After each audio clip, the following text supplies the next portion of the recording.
dear students, welcome once again to my channel Compass with Lens। बच्चों आज हम electricity and circuits lesson 13 जो कि क्लास 6 का चैप्टर है वो उसके क्वेश्चन आंसर्स अटैम्प्ट करेंगे। बच्चों इस चैप्टर को मैंने बहुत अच्छे से डिस्क्राइब कर दिया है, यहाँ तक कि मैंने डेमो भी करके दिखाया है सेल्स का, स्विचेस का। तो वो आप चैप्टर की पूरा डिस्क्राइब जो मैंने किया उसकी वीडियो ज़रूर देखिएगा। अगर आप लोगों ने मिस कर दिया है तो उसका लिंक मैंने डिस्क्रिप्शन बॉक्स में डाल दिया है।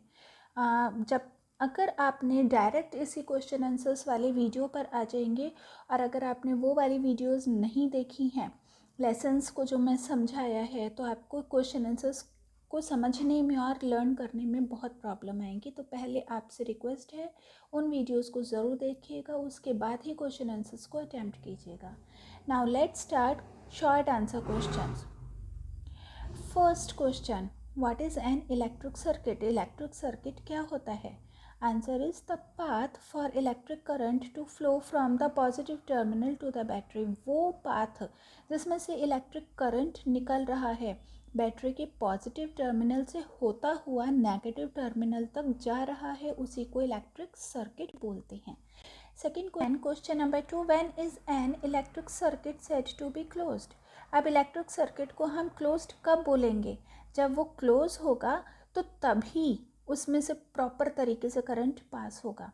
तो आंसर आ रहा है when the circuit is allowed to flow the of current it is said to be complete और क्लोज्ड।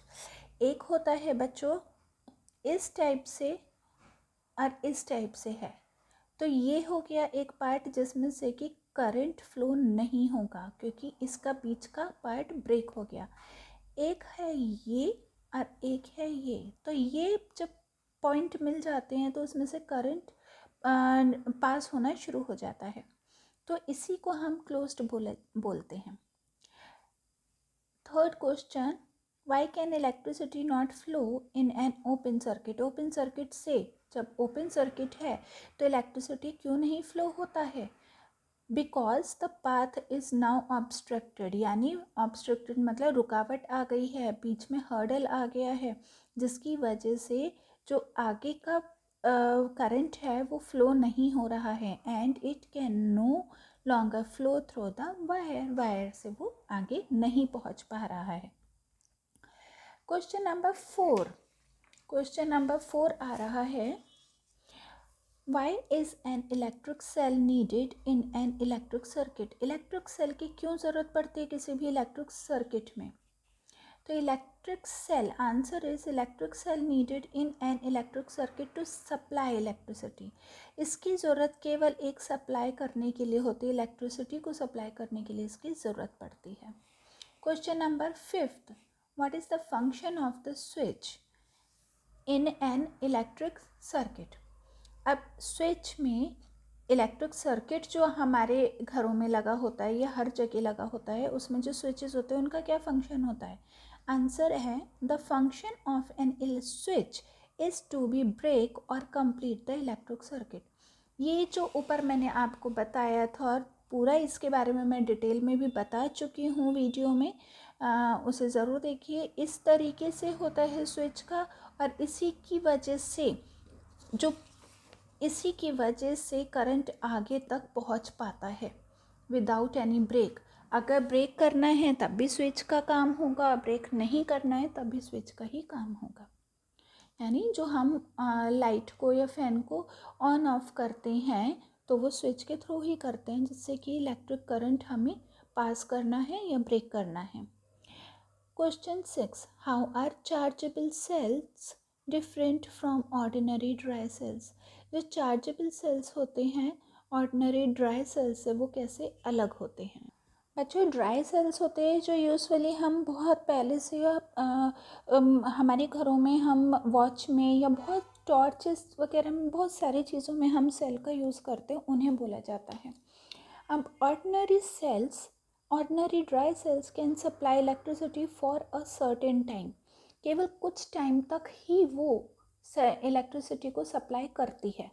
बट चार्जेबल सेल, लेकिन अगर हम सेल्स को, जो चार्ज होते हैं उन सेल्स को अगर हम चार्ज करेंगे तो वो तो आगे तक बार बार हम उसको यूज़ कर सकते हैं। तो यही आंसर है, but chargeable cells can be used again and again by charging them. बच्चों यहाँ पर क्वेश्चन आपके शॉर्ट आंसर्स क्वेश्चन फिनिश हो चुके हैं। Now let's start long answer. First question is draw the symbol for the following. अब हमें symbols draw करने हैं इन सब के। फर्स्ट है बल्ब। तो बल्ब का सिंबल इस तरीके का होता है, ये जो इस तरीके से बना रखा है इसे फिलामेंट बोलते हैं, और इसी के ग्लो करने से बल्ब ग्लो होता है। बी है an electric cell. Electric cell, electric cell का इस तरीके का सिंबल होता है। Then switch and a battery of electric cell. Switch का बच्चों ये वाला सिंबल होता है क्योंकि इसी के थ्रू हम ऑन और ऑफ करते हैं। बैटरी ऑफ इलेक्ट्रिक सेल का सिंबल इस तरीके का बना हुआ होता है। ठीक है बच्चों, ये बहुत इम्पॉर्टेंट क्वेश्चन है और इसके आंसर्स की आप बहुत अच्छे से प्रैक्टिस कीजिएगा। Second question is draw an electric circuit in which a cell is use to light. अब एक सर्किट तैयार करना है जिसमें कि लाइट अ बल्ब, बल्ब को हमें ऑन करना है यानी जलाना है, using components A C and T.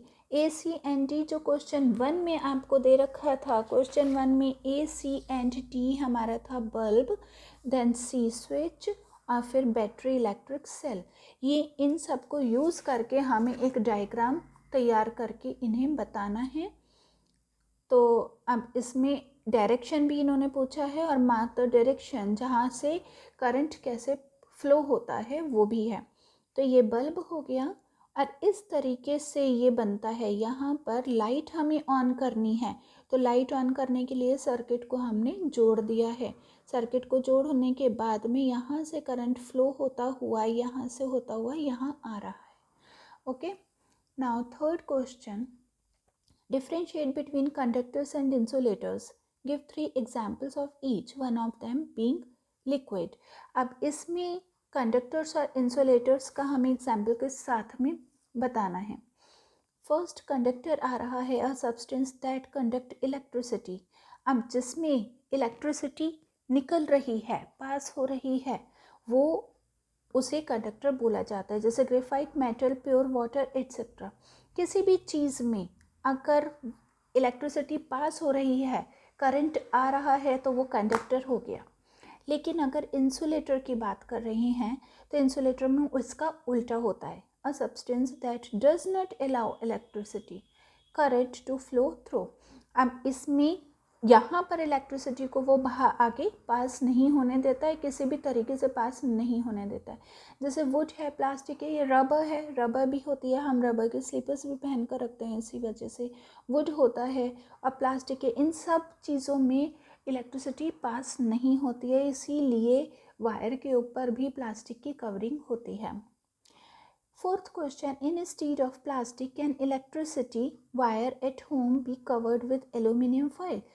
अब इसमें क्वेश्चन बहुत अच्छा पूछा है कि प्लास्टिक की जगह पर अगर इलेक्ट्रिसिटी वायर को अगर हम एल्यूमिनियम फॉइल से कवर कर दे तो क्या होगा। ठीक है, justify your answer. Answer is no, हम एल्यूमिनियम फॉइल से कवर नहीं कर सकते, because aluminium is not an insulating material. ये एक इंसुलेटिंग मटेरियल नहीं है जैसे कि एक प्लास्टिक होता है।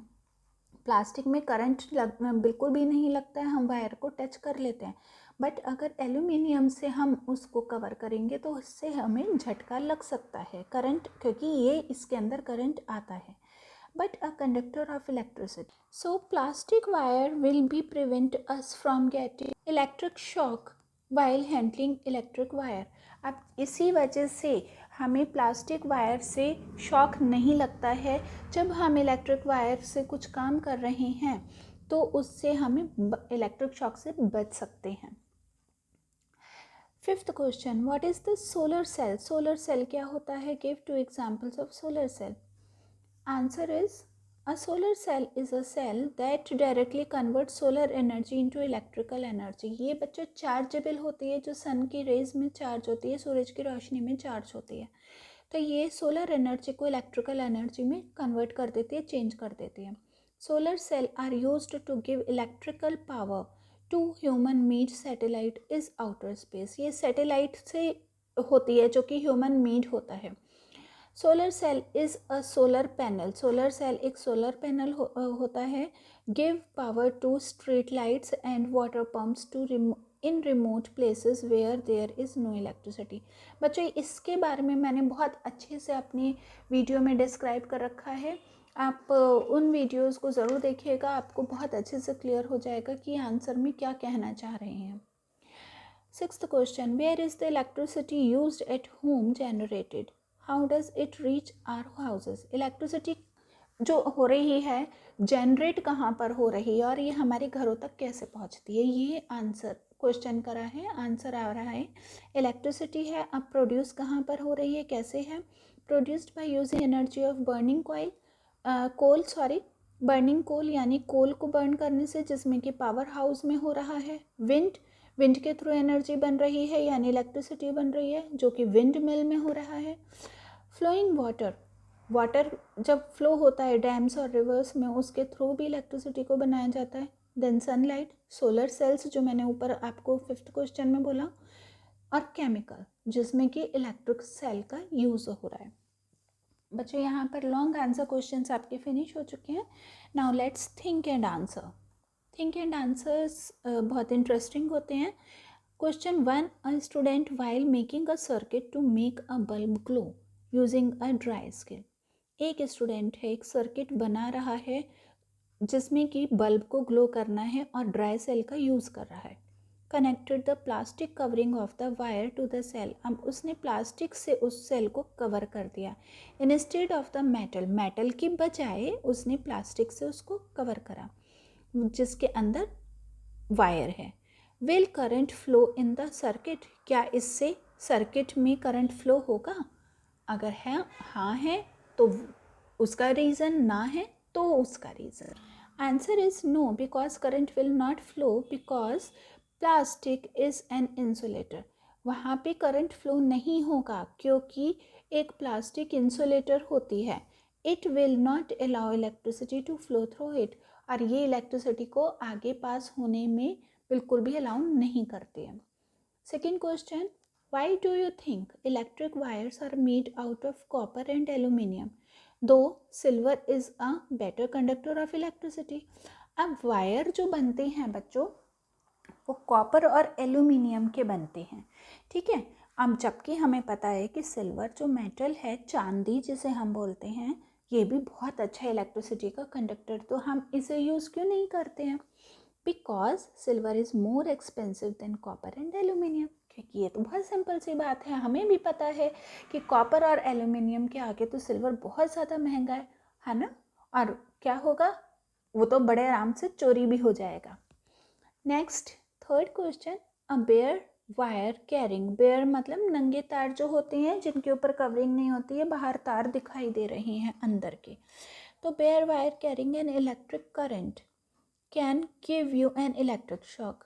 अब बेयर वायर है, अगर कहीं से तार कटे हुए हैं तो वो इलेक्ट्रिक करंट अगर उनमें पास हो रहा है तो उससे इलेक्ट्रिक शॉक लग सकता है।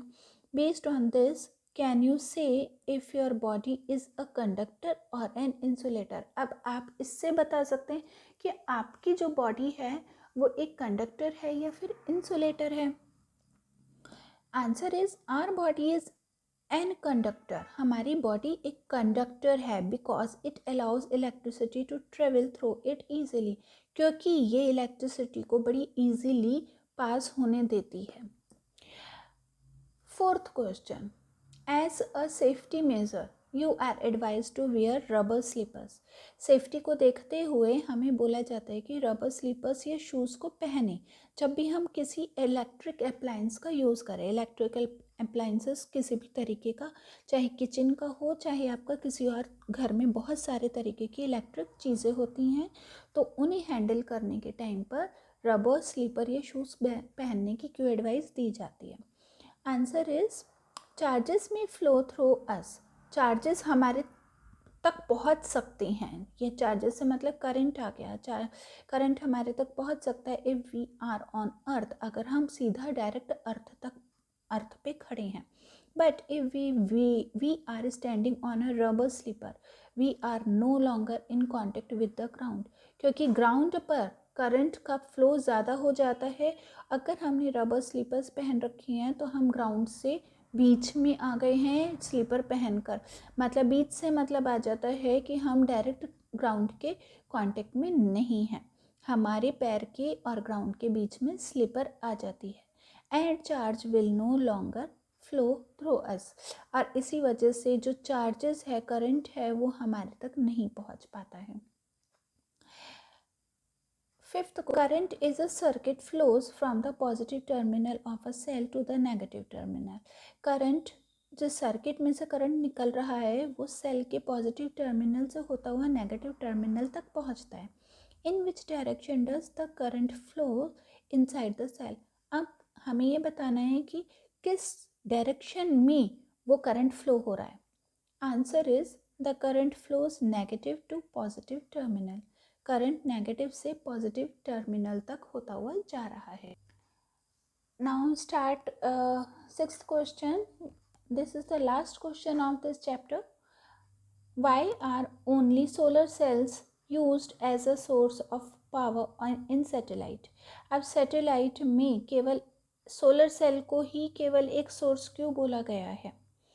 इन आउटर स्पेस, स्पेस के बाहर no other source of electricity, space के बाहर किसी भी तरीके की दूसरी इलेक्ट्रिसिटी अवेलेबल नहीं है एक्सेप्ट सोलर एनर्जी, केवल सोलर एनर्जी ही मिल रही है।